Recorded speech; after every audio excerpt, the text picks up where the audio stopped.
everyone, welcome to Nutrition Unleashed, the podcast channel where we discuss everything about food, nutrition and wellness. If this is your first time here on my channel, my name is Mercy. I'm your online dietitian bestie.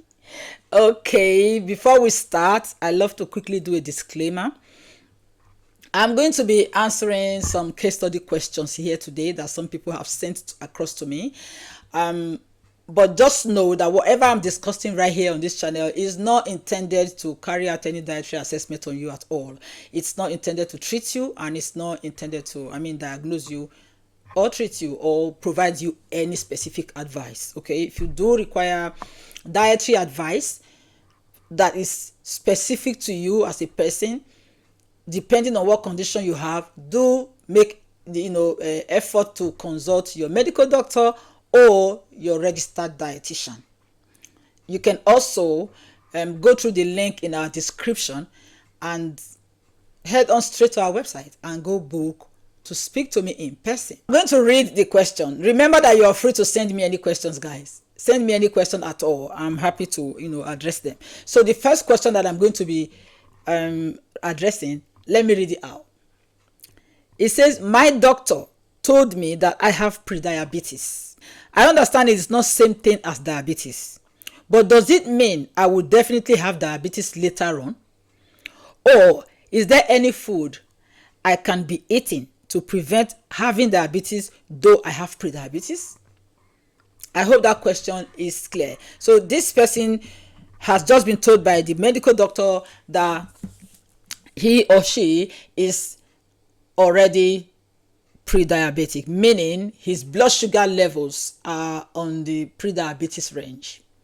All right, so and just like the term, it simply means before diabetes.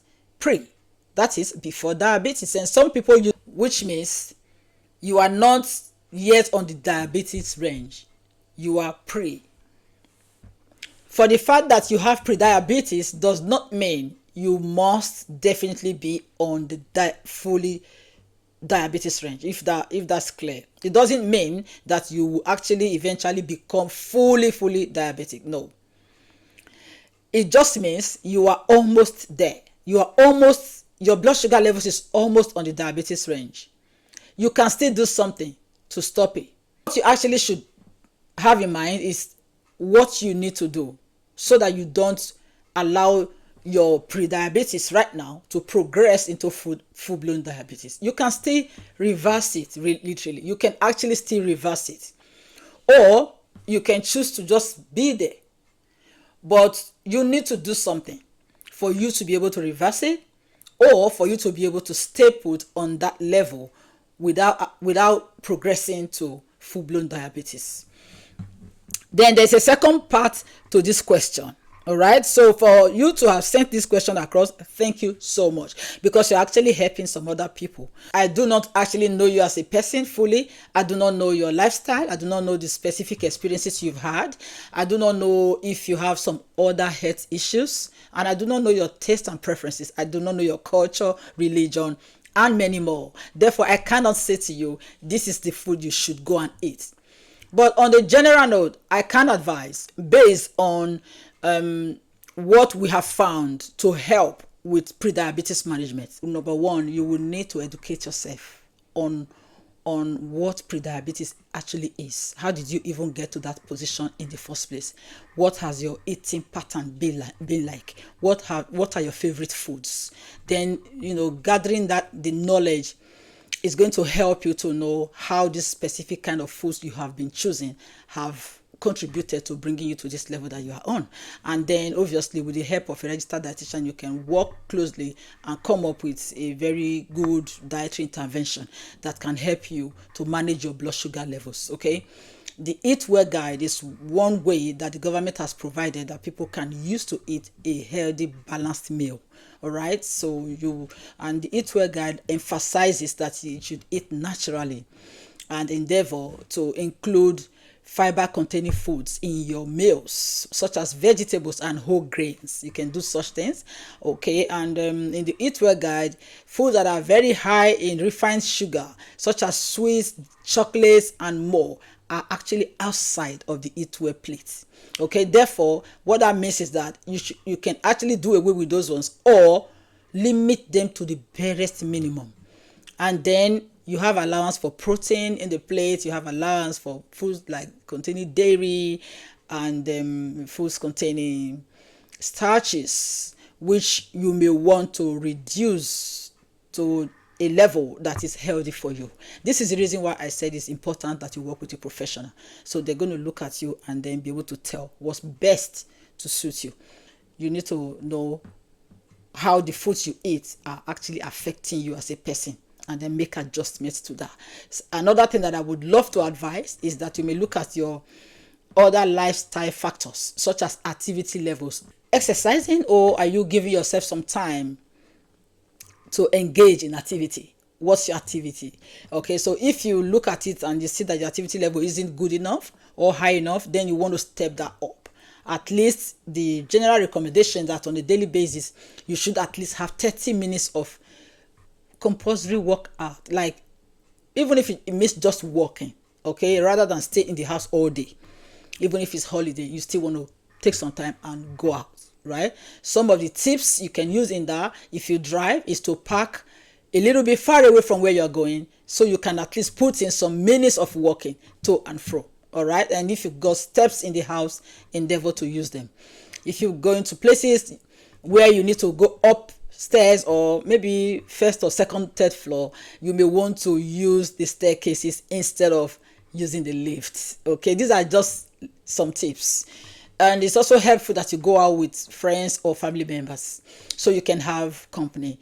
Doing it alone sometimes may be a little bit boring, but when you have people with you, then you can find walking very enjoyable. That's one of the things that you can also do.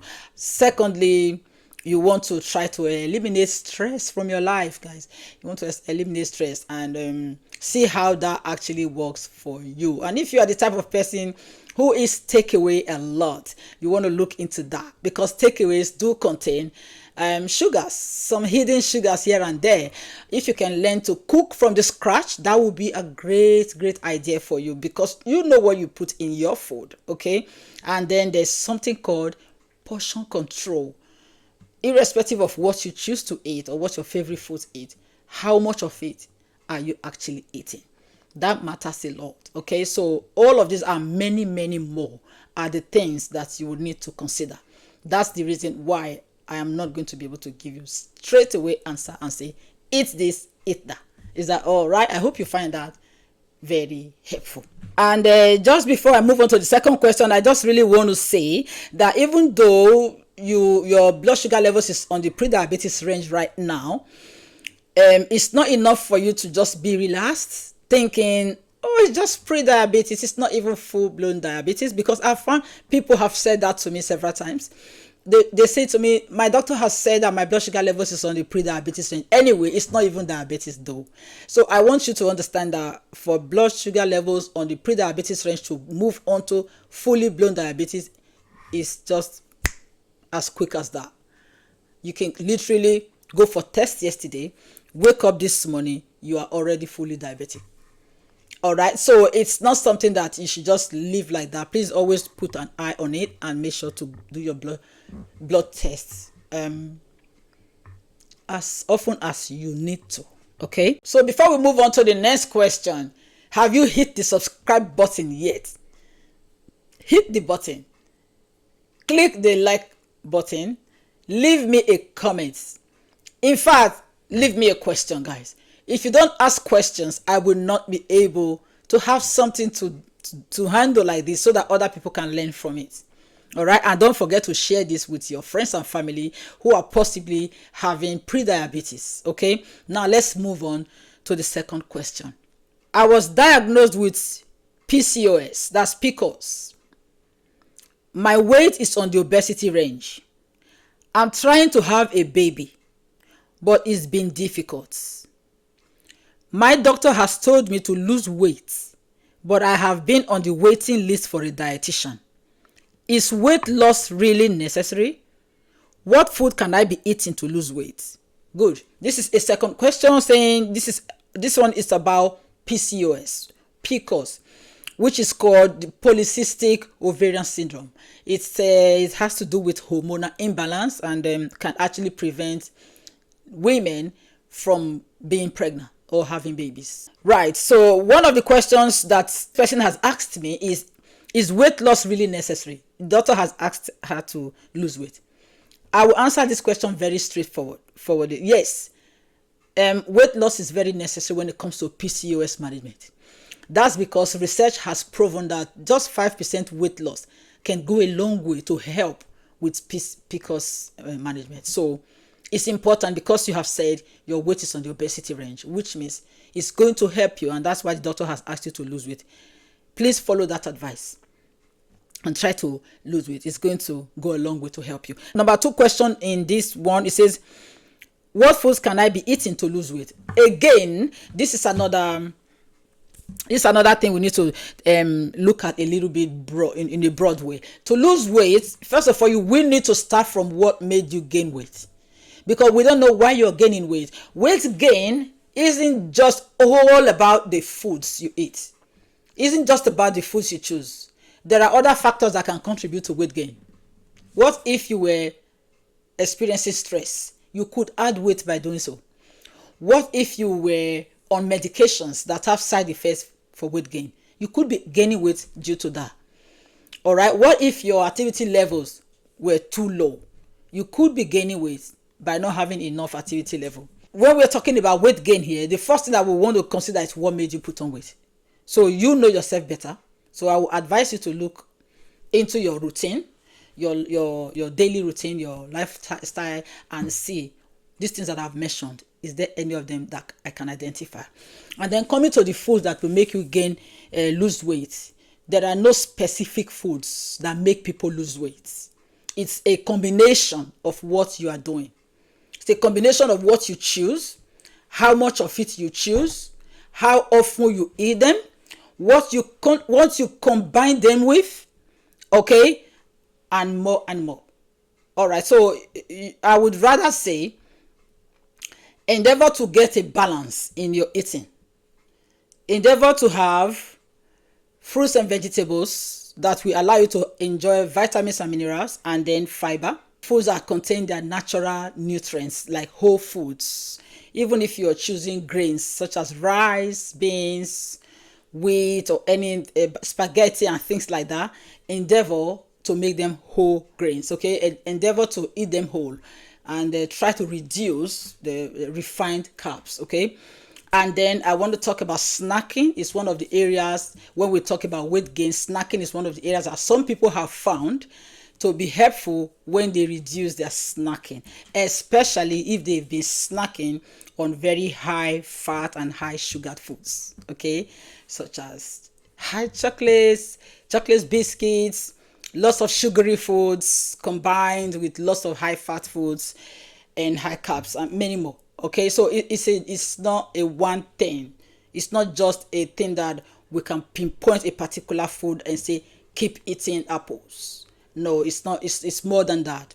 You can benefit from consulting with a registered dietitian, because what they will do is to look at you as a person and assess you holistically, consider different factors about you, and then be able to come into agreement with you, because you are the person at the center who is going to be carrying out the advice. All right. So they work with you and they come up with a special plan for you. So what you want to do is to possibly click the link in the description and go to our website and then book to speak to a dietitian, so that a dietitian can help you and come into agreement with you to give you a personalized plan for your weight loss.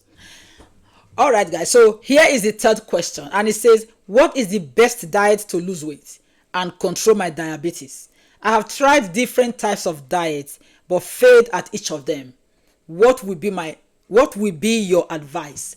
All right, so there are obviously different diets out there. We have the vegan diet, we have vegetarian, there is a Mediterranean style diet, there is carnivore, there's ketogenic, and there are quite a lot of them out there. I cannot say the best one of all of them. I really cannot say. It depends on you and what your specific experience is as a person, what your health status is, and what your individual person is, because we are all different and we have different genes expression. What may work for one person may not ideally work for another person. Therefore, you need to know the different diets, what they come with, and how they are supposed to be done successfully. Yes, some people have used these diets and it has worked for them very well. Others, it has not. So I'm not going to be able to pick one for you. But one thing that you need to know is that a diet that is going to be very restrictive and not allow you to express yourself is going to make you feel like you have been put in a cage. It's going to make you feel like you are being deprived. That on its own is going to affect you emotionally. Therefore, it's going to be very hard to even follow them. All right. And they, obviously, at the end of the day, you find that you fail them and you go back to where you were or even become worse. So I'm not going to advise you to take a specific diet because I haven't looked at your specific situation. But the general healthy way of eating is to ensure that you get a balance in your plate. It's to ensure that you get your balance right. To make sure that your food contains the 5 different groups of food out there. We have the vegetables and the fruits. We have starches, which are the carbohydrates. We have protein aspect. We have dairy. Okay, we have fats, food containing fats as well. And then there are also ultra processed foods that are high in sugars, high in additives, stripped of natural nutrients, all those highly ultra processed foods. Okay, what the government has done is to put those kind of foods outside of the plate. Therefore, they are not advising you to indulge in foods that are high in sugars and highly refined. You're not, those ones are out there. Therefore, if you can get all this balance right in your plate, in the right proportion, based on you as a person, you're going to be fine. All right. So with diabetes and weight gain, you would need to get education on what specific foods are helping to increase these conditions for you. Because I do not know what food you are choosing right now. Okay. So I cannot say fully, right? So you know yourself. What are the foods you are eating? Are you choosing the right foods? Are you eating fresh? Are you cooking from the scratch? Or are you always getting takeaways? Or are you indulging in high sugar and high fatty foods? What is your eating pattern? These are the things you need to look at. Also, apart from diet, you want to look at your exercise routine or your activity levels. You want to look at your stress levels. Are you sleeping properly? These are some of the things you need to look at. Okay. And when it comes to drinking, what are you drinking? Are you drinking high sugar foods? Are you indulging in alcohol a lot? And is there tobacco involved in your routine? These are some of the things we need to look at. My final advice for you would be to seek the help of a registered dietitian who can work with you, because they are trained to treat medical conditions with diet therapy. That's why I keep on referring to registered dietitian, because I know you can get a lot of help. Many people do not know they can get quite a lot of help by working with a dietitian, and that's one of the reasons why my channel is here. Okay, to also let you know that you can benefit from working with a dietitian. So I don't know where you live. Wherever you live, you want to check around you and see if you can find a registered dietitian that you can see, or you speak to your medical doctor and they can give you a referral. It may be a bit difficult to be on the referral list, so you can find one for yourself. There are freelance dietitians all over the internet, and yeah, you can do that. Or you can even just click the link on our description and go to our website and book to have a one-on-one session with me. So that being said, I hope that I've answered your question correctly today, and you are happy, because that is my concern. I want you to be happy. All right. Thank you so much, everyone, for listening this far. I think I've come to the end of today's case study. Once again, I'm Mercy, your online dietitian bestie. Don't forget to leave questions for me. Click the like button, subscribe, share, and comment. And until I see you in the next episode, remember to stay fit and be nourished.